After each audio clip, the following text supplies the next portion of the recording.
रविवार को जॉर्डन स्थित अमेरिका के 20 सैनिक ठिकानों पर हमला किया। ईरान के इस हमले में 2 सैनिक मारे गए, 1 लापता हो गया। अब ईरान ने दावा किया है कि इसकी खुफिया जानकारी उसे जॉर्डन से मिली है। नमस्कार, मैं हूं आपके साथ ममता तिवारी और आप देख रहे हैं न्यूज़ 18 का डिजिटल प्लेटफॉर्म। ईरान और अमेरिका की लड़ाई में नया मोड़ आया है। ईरान की इस्लामिक रिवोल्यूशनरी गार्ड का दावा है कि अमेरिकी ठिकाने पर हमला करने में जॉर्डन की पुलिस ने तेहरान की मदद की। रविवार 19 जुलाई को ईरान की सेना ने जॉर्डन में अमेरिका के कम से कम 20 ठिकानों पर हमला किया। इस हमले में अमेरिका को काफी नुकसान पहुंचा है। ईरान के हमले में जॉर्डन में स्थित अमेरिका का रसद संयंत्र पूरी तरह से तबाह हो गया है। तेहरान के दावे के मुताबिक जॉर्डन की सेना ने इस्लामिक रिवोल्यूशनरी गार्ड को अमेरिकी ठिकानों के बारे में खुफिया जानकारी दी। खुफिया जानकारी मिलने के बाद ईरान ने ड्रोन से इन ठिकानों पर ताबड़तोड़ हमला किया। हमले का वीडियो सोशल मीडिया पर तेजी से वायरल हो रहा।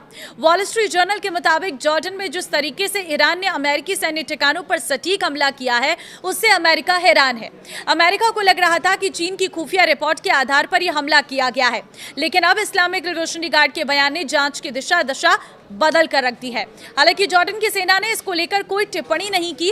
रिपोर्ट के मुताबिक जॉर्डन की तरफ से ईरान को अल अजराक वायु सेना अड्डे के बारे में जानकारी दी गई। यहीं पर अमेरिका ने अपना सैन्य ठिकाना बना रखा था। जॉर्डन पर ईरान के हमले में 2 सैनिक के मरने की खबर है, वहीं 1 लापता भी है। अमेरिका ने इसको लेकर कुछ नहीं कहा है। इससे पहले ईरान के हमले में अमेरिका के 1 सैनिक इराक में मारे गए हैं। अब तक जंग में अमेरिका के करीब 20 सैनिक मारे जा चुके हैं। वहीं अमेरिका का कुवैत, कतर और बहरीन का सैन्य ठिकाना बर्बाद हो चुका है। वॉशिंगटन पोस्ट की सैटेलाइट इमेजरी आधारित जांच के मुताबिक ईरान के हमलों में खाड़ी और पश्चिम एशिया में मौजूद अमेरिकी सैन्य ठिकानों पर कम से कम 228 जांचें और सैन्य उपकरण क्षतिग्रस्त या नष्ट हुए हैं। अमेरिका और ईरान के बीच तनाव फिर चरम पर है। शांति समझौते के बावजूद दोनों देश युद्ध की ओर बढ़ रहे हैं। हॉर्मुज़ स्ट्रेट पर कंट्रोल, परमाणु कार्यक्रम, तेल सप्लाई टकराव के केंद्र में है। ईरान मानता है कि रणनीतिक दबाव बढ़ाकर ही वो अमेरिका को अपनी शर्तों पर नई बातचीत के लिए मजबूर कर सकता है।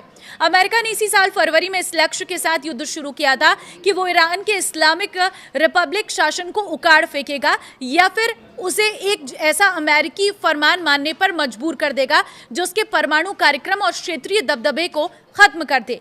लेकिन युद्ध का नतीजा अमेरिका की उम्मीदों के उलट रहा। इस युद्ध ने ईरान को एक बड़ी रणनीतिक जीत दिला दी। वो थी हॉर्मुज़ स्ट्रेट पर कंट्रोल। यह अमेरिका के लिए एक ऐसा झटका था जिसने उसे मजबूरन ईरान के साथ MOU पर दस्तखत करने के लिए विवश कर दिया। ईरान के शीर्ष नेताओं को शुरू से ही शक था कि यह समझौता अमेरिका की एक अस्थायी कूटनीतिक वापसी है। उन्हें लगा कि अमेरिका इसका इस्तेमाल वैश्विक अर्थव्यवस्था पर पड़ रहे दबाव को कम करने और युद्ध के अगले चरण की तैयारी के लिए कर रहा है। ईरान का यह शक तब और पुख्ता हो गया जब अमेरिकी राष्ट्रपति JD वेंस ने सार्वजनिक रूप से कहा कि राष्ट्रपति डोनाल्ड ट्रंप को यह समझौता इसलिए पसंद आया क्योंकि इससे अमेरिका को अपने घटते राजनीतिक तेल भंडार को फिर से भरने का समय मिल जाएगा। ईरान के पास अपने शक को सही साबित करने के लिए कई पुख्ता सबूत भी थे। ईरान की सीज की गई संपत्तियों को बहाल नहीं किया गया। अमेरिका की मध्यस्थता और इजराइल और लेबनान के बीच हुए समझौते में ईरान की युद्ध विराम की मांगों को पूरी तरह नजरअंदाज कर दिया गया। खाड़ी क्षेत्र में अमेरिकी सैन्य संपत्तियों और हथियारों का जमावड़ा बढ़ने लगा। सबसे अहम बात, अमेरिका में कमर्शियल जहाजों को भड़काया कि वे हॉर्मुज़ से गुजरने समय ईरानी अथॉरिटी के निर्देशों को ना माने। नतीजन कुछ जहाज ओमान के तट के करीब से गुजरने लगे। अमेरिका को लगा कि इससे हॉर्मुज़ पर ईरान की पकड़ और उसका दावा कमजोर हो जाएगा।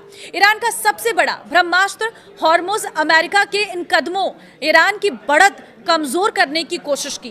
ईरान के मौजूदा शासकों का मानना है कि अगर वे शांत बैठे रहे तो अमेरिका उन पर दबाव और बढ़ाएगा। अमेरिका को रोकने और एक ठोस परमाणु और आर्थिक समझौते के लिए मजबूर करने का एकमात्र तरीका आक्रामक होना है। ईरान हॉर्मुज़ स्ट्रेट पर अपने कंट्रोल से किसी भी कीमत पर समझौता नहीं कर सकता क्योंकि यही भविष्य की किसी भी बातचीत में उसकी सबसे बड़ी ताकत है। अमेरिका का पलटवार, पिछले हफ्ते पूर्व सुप्रीम लीडर अली खामेनी के जनाजे में उमड़ी भारी भीड़ ने तो ईरानी नेतृत्व को यह विश्वास दिला दिया है कि देश की जनता हॉर्मुज़ के मुद्दे पर उनकी आक्रामक रुख के साथ खड़ी है। हॉर्मुज़ अब ईरान में एक राष्ट्रवादी मुद्दा बन चुका है। इसी समर्थन के दम पर ईरान ने अमेरिकी योजनाओं को विफल करने के लिए ओमान के तट के करीब 2 ऑयल टैंकरों पर हमला कर दिया। ईरान के इस शक्ति प्रदर्शन के जवाब में अमेरिका ने आक्रामक बमबारी अभियान शुरू कर दिया। ईरान का मास्टर प्लान। हैरानी की बात यह है कि ईरान युद्ध के लिए पहले से तैयार था। ये उम्मीद है से जल्दी शुरू हो गया, लेकिन तेहरान इसमें अपना फायदा देख रहा है। ईरान का मानना है कि अगर युद्ध होना ही है तो ये अमेरिका के पूरी तरह से संगठित होने और ग्लोबल इकोनॉमी के सप्लाई चेन झटके से उभरने से पहले हो जाना चाहिए। अब ईरान की रणनीति साफ है, वो अमेरिकी सैन्य दबाव को झेलेगा और खाड़ी में अमेरिकी सैन्य ठिकानों पर अपने हमले तेज करेगा। वो अमेरिकी नौसैनिक नाकेबंदी से होने वाले भारी आर्थिक संकट को बर्दाश्त करने के लिए तैयार है। ईरान को यकीन है कि हॉर्मुज़ स्ट्रेट के साथ साथ बाब अल मंदेब और लाल सागर को बंद करके वो वैश्विक अर्थव्यवस्था पर इतना भारी दबाव बना देगा कि डोनाल्ड ट्रंप को मजबूर होकर अपने कदम पीछे खींचने पड़ेंगे और बातचीत की मेज पर आना होगा। तो अब आपको क्या लग रहा है, क्या यही सामान्य स्थिति रहने वाली है? अपनी राय जरूर दें। नमस्कार।